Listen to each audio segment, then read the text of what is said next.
আজকের গল্প সাহসী ইঁদুর আর ভীতু নেকড়ে।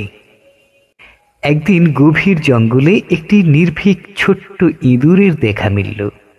ইঁদুরটি ছিল অসম্ভব সাহসী এবং বুদ্ধিমান। সে ঠিক করেছিল যে সে এই জঙ্গলের সবচেয়ে ভয়ঙ্কর প্রাণী নেকড়েটিকে ভয় পেতে দেবে না। একদিন সে তার মনোযোগ আকর্ষণ করার জন্য নেকড়েটির সামনে গিয়ে একটি জোরে আওয়াজ করে বলল, এই নেকড়ে, তুমি কি জানো আমি এই জঙ্গলের রাজা? নেকড়েটি তো খুব অবাক। সে এত ছোট্ট ইঁদুরের সাহস দেখে কিছুটা হতভম্ব হয়ে যায়। ইঁদুরটির চতুরতা এবং বুদ্ধি দেখে নেকড়েটি হঠাৎ লাফিয়ে উপরে উঠে যায়, যেন সে আক্রমণ করতে যাচ্ছে।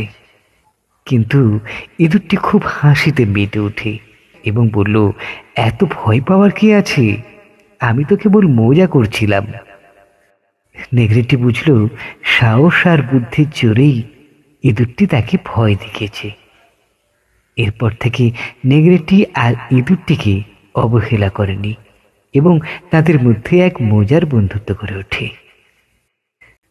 কি বন্ধুরা, এই ছবিটির সাথে ইঁদুর এবং নেকড়ের ছোট্ট গল্পটি ভীষণ মজাদার না?